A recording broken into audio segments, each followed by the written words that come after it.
आइए भगवान विष्णु और माता लक्ष्मी जी के चरण कमलों का ध्यान करते हुए निर्जला एकादशी की व्रत कथा को सुनते हैं। महाभारत काल में पांडु पुत्र भीम ने एक बार व्यास जी से कहा कि भगवान युधिष्ठिर, अर्जुन, नकुल, सहदेव, माता कुंती और द्रौपदी सभी एकादशी के दिन उपवास करते हैं और वह मुझसे भी इस व्रत को करने के लिए कहते हैं। आप तो जानते ही हैं कि मुझे भूख बर्दाश्त नहीं होती है, इसीलिए मैं कैसे एकादशी वाले दिन उपवास रख सकता हूँ। भीमसेन की बात सुनकर व्यास जी ने कहा, यदि तुम्हें स्वर्ग लोक की प्राप्ति अभिष्ट है और नरक को दूषित समझते हो तो दोनों पक्षों की एकादशी को भोजन ना करना। भीमसेन बोले, महाबुद्धिमान पितामह, मैं आपके सामने सच्ची बात कहता हूँ। एक बार भोजन करके भी मुझसे व्रत नहीं किया जा सकता, फिर उपवास करके तो मैं रह ही कैसे सकता हूँ। मेरे उदर में व्रक नामक अग्नि सदा प्रज्वलित रहती है, अतः जब मैं बहुत अधिक खाता हूँ तभी यह शांत होती है। इसीलिए महामुने, मैं वर्ष भर में केवल एक ही उपवास कर सकता हूँ जिससे स्वर्ग की प्राप्ति सुलभ हो तथा जिसके करने से मैं कल्याण का भागी हो सकूं। ऐसा कोई एक व्रत निश्चय करके बताइए, मैं उसका यथोचित रूप से पालन करूँगा। तब व्यास जी ने कहा, भीम, ज्येष्ठ मास में सूर्य वृष राशि पर हो या मिथुन राशि पर शुक्ल पक्ष में जो एकादशी हो उसका यत्न पूर्वक निर्जला व्रत करो। केवल कुल्ला या आचमन करने के लिए मुख में जल डाल सकते हो, उसको छोड़कर और किसी प्रकार का जल विद्वान पुरुष मुख में ना डाले, अन्यथा व्रत भंग हो जाता है। एकादशी को सूर्योदय से लेकर दूसरे दिन सूर्योदय तक मनुष्य जल का त्याग करे तो यह व्रत पूर्ण होता है। तदंतर द्वादशी को निर्मल प्रभात काल में स्नान करके ब्राह्मणों को विधि पूर्वक जल और स्वर्ण का दान करें। इस प्रकार सब कार्य पूरा करके जितेंद्र पुरुष ब्राह्मणों के साथ भोजन करें। वर्ष भर में जितनी एकादशियां होती हैं, उन सब का फल निर्जला एकादशी के सेवन से मनुष्य प्राप्त कर लेता है, इसमें तनिक भी संदेह नहीं है। शंख चक्र और गदा धारण करने वाले भगवान केशव ने मुझसे कहा था कि यदि मानव सबको छोड़कर एकमात्र मेरी शरण में आ जाए और एकादशी को निराहार रहे तो वह सब पापों से छूट जाता है। एकादशी व्रत करने वाले पुरुष के पास विशाल काय, विकराल आकृति और काले रंग वाले दंड पाशधारी भयंकर यमदूत नहीं जाते।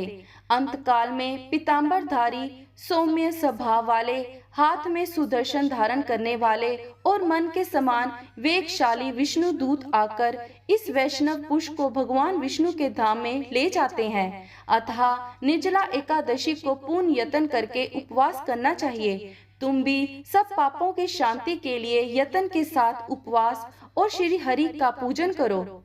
स्त्री हो या पुरुष, यदि उसने मेरु पर्वत के बराबर भी महान पाप किया हो तो वह सब एकादशी के प्रभाव से भस्म हो जाता है। जो मनुष्य उस दिन जल के नियम का पालन करता है वह पुण्य का भागी होता है।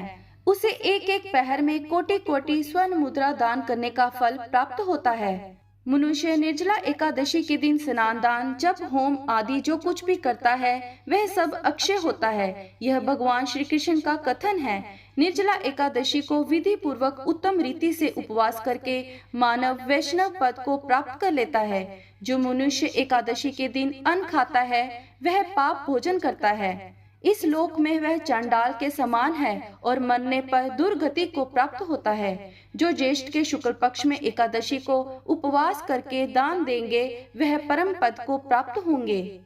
जिन्होंने एकादशियों को उपवास किया है वह ब्रह्म हत्यारे, शराबी, चोर तथा गुरुद्रोह होने पर भी सब पातकों से मुक्त हो जाते हैं। हे कुंती नंदन, एकादशी के दिन श्रद्धालु स्त्री पुरुषों के लिए जो विशेष दान और कर्तव्य विहित है उसे सुनो। उस दिन जल में शयन करने वाले भगवान विष्णु का पूजन और जलमयी धेनु का दान करना चाहिए, अथवा प्रत्यक्ष धेनु या घृतमयी धेनु का दान उचित है।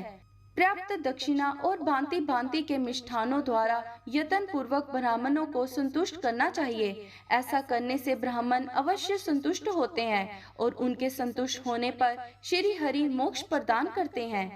जिन्होंने श्रम, दम और दान में प्रवृत्त हो श्री हरि की पूजा और रात्रि में जागरण करते हुए इस निर्जला एकादशी का व्रत किया है, उन्होंने अपने साथ ही बीती हुई 100 पीढ़ियों को और आने वाली 100 पीढ़ियों को भगवान वासुदेव के परम धाम में पहुंचा दिया है। निर्जला एकादशी के दिन अन्न, वस्त्र, गो, जल, शैया, सुंदर आसन, कमंडलू तथा छाता दान करना चाहिए।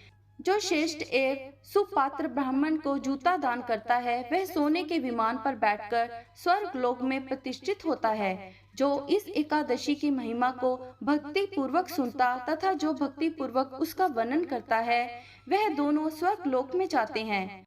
चतुर्दशी युक्त अमावस्या को सूर्य ग्रहण के समय श्राद्ध करके मनुष्य जिस फल को प्राप्त करता है, वही इसके श्रवण से भी प्राप्त होता है। पहले दंत धावन करके यह नियम लेना चाहिए कि मैं भगवान केशव की प्रसन्नता के लिए एकादशी को निराहार रहकर आचमन के सिवा दूसरे जल का भी त्याग करूंगा। द्वादशी को देव देवेश्वर भगवान विष्णु का पूजन करना चाहिए। गंध, धूप, पुष्प और सुंदर वस्त्र से विधि पूर्वक पूजन करके जल का घड़ा संकल्प करते हुए निम्नांकित मंत्र का उच्चारण करें। देव देव ऋषिकेश संसारार्णवतारक उद्कुंभ प्रदानेन नये माम परमाम गतिम।